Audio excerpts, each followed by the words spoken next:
been celibate for 7 years. Yes. And you were in a relationship for 10 years. Tell me like a little bit about that relationship. How was it? So that relationship did not go anywhere. Okay. And what I mean by that is I was in a relationship for, actually it was a period of 10 and a half years. And I was in a relationship with my son's father. We were engaged, and then when it came to the point of us getting ready to move in together, I wanted us to get married before we got married.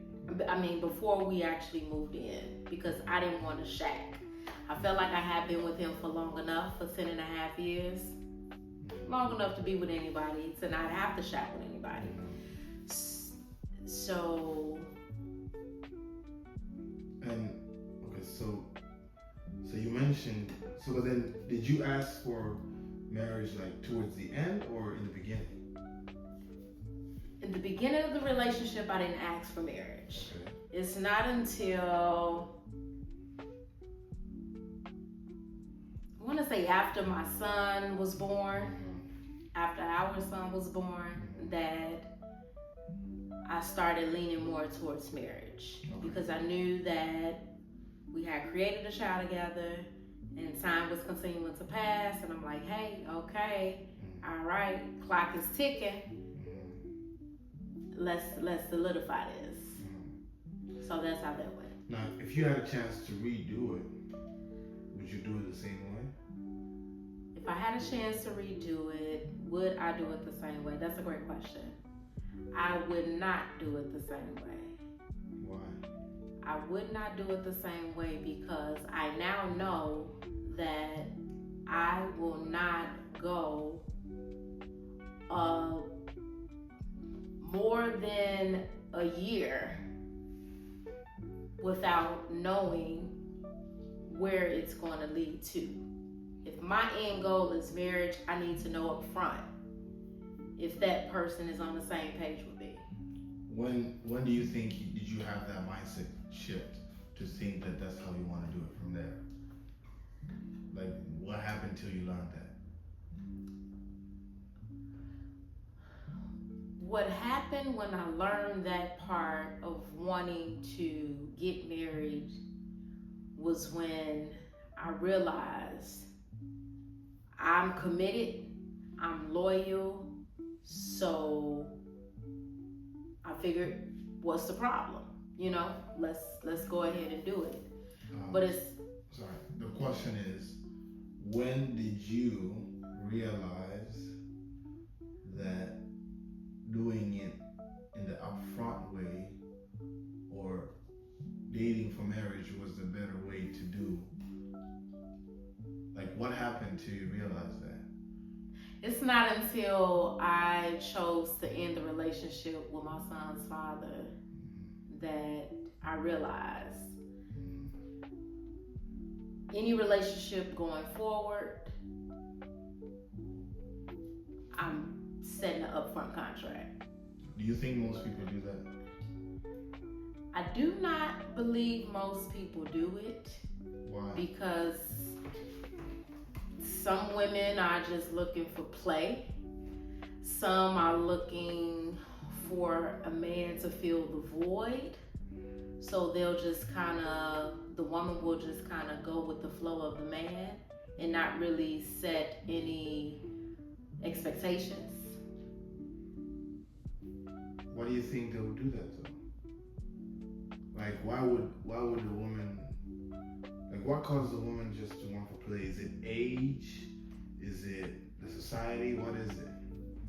Could be that a woman just wants to play because she feels that men play games too. You know, like it's not just a man who can play the game, women can play games too. But I remember my godmother telling me years and years ago that a man can be a man, and whatever a man does, he's still a man. But a woman can never do what a man does and still be a woman. You think that's true? I do. Because, and this is just my opinion, if a woman goes out in the streets and sleep with multiple men, she's now talked about, her name is now dug to the ground, she's all type of B's and H's, you know, she's all type of this, you know, so her reputation is pretty much ruined. But when a man goes out and sleep with multiple women, he gets props for doing that. He gets kudos for doing that. It's accepted. Now, do you think it's right that it's that way? Like, is that fair?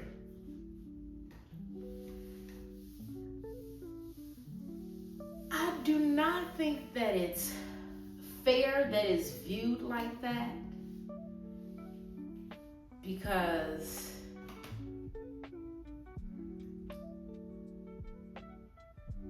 well, no, I don't think it's fair that it's viewed like that, because just like a man want to have fun, some women want to have fun too. And it's just the way that it's viewed, that a woman is supposed to be at home, taking care of the household, while the man is out working and, you know, providing. Why should we give him a pass? Just because he's a man and just because he get kudos for doing what he does in the streets. So does that mean you would suggest, like, for a woman to go out and play too? I would not suggest for a woman to go out and play. I do not. Because I do believe that a woman should treat her body with respect. And so a man should too. What they say, to each his own, but it's all, you know, how a person decides to treat their body. So now you mentioned one of the reasons why most women, what they do is they play, and then you said another thing is that they stay in a relationship for a long time. Is that what you mentioned? Yeah, some women, they do. They stay in relationships for a very long time. Why? Very, very long time. They stay in relationships, it could be because they didn't set any expectations for themselves or for their partner. Whose job do you think it is to set the expectations? I believe it's both. I believe going into the relationship, both parties should have some form of expectation so that they can have an end result. You know, it's just kind of like you get in a car and you just drive, right? Where are you going? Do you tell somebody, I don't know? Or do you have a destination? Yeah. It's one of those kind of things. You have to know where you're going. That's just what it is. So both parties should set some expectations as to where they want to go. They should have some form of vision where they want their relationship to go. And if neither one of them agree, then you don't go forth with it. You part ways. Now, you mentioned what changed everything. Like, after you decided to part ways, that changed everything for you. Can you kind of talk to me a little bit about what are the things that really changed after? What changed for me after ending the relationship with my son's father was me making a decision to know the next relationships that I come across, I was setting expectations. Marriage was definitely on the top of my list. So I knew that that was something that I would always bring to the table. And if the guy did not want that, I would just eliminate him. I kind of went through the process of elimination. So for men who did not want to marry. Now, for some women, there's some women out there, I think, that are doing that. Now, how long should they do it? Because, how long do you think that should last? What if they're doing it and they're still not finding their guy? Well, they have to keep eliminating them. Is that the only thing you have to? Is there a checklist before looking to eliminate that you would suggest for them to also look into? Is that the only thing that they should do if they're looking for their man, their person? It's not the only thing that they should do. I would say they have to do a internal check. They have to search within themselves. They have to see where they can improve themselves. They can, I wouldn't say need, because I don't want to tell people what they need to do. They can take time to reflect on past relationships, what may have went wrong in the past relationships, so that they can work on them. And not even more so past relationships, because some people still are dealing with childhood trauma. Or for women who did not have a father figure in their life, they're still grappling with that. So I would say definitely working on themselves. You can still have a checklist of what you may want, but first and foremost, working on themselves. Seeing the areas where they need to improve. Seeing the areas where they could do better. Not really pointing fingers at anyone else, but what did they do? What do you think happens if they don't do that before looking to start eliminating people and trying looking for their guy? If they don't do any work on themselves, they will carry past relationships, past baggage. They will carry baggage with them into the next relationship. And then the next relationship, and then the next relationship. So it's a continuous cycle. So in order for them to break that cycle, they have to pause and they have to think. They have to reflect. They have to work. It works. Okay. You have to put in the work. Okay. And it's possible. Now, do you think most people do that? In the world we live in right now? The world we live in right now, no. TikTok is doing all the work for them. Facebook is doing all the work for them. Instagram is doing all the work for them.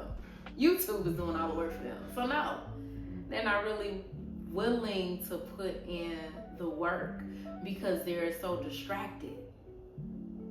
They're looking at everyone else's grass, thinking it's greener on the other side, but they have failed to water their grass and failed to take care of their grass and pull the weeds out so that the beautiful flowers can grow.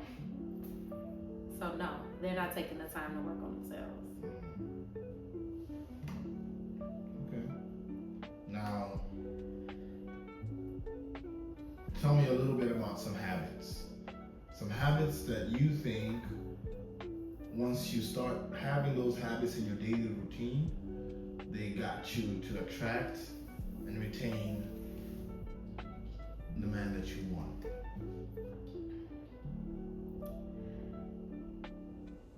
Some habits, great question. One of the habits is definitely shifting your mindset.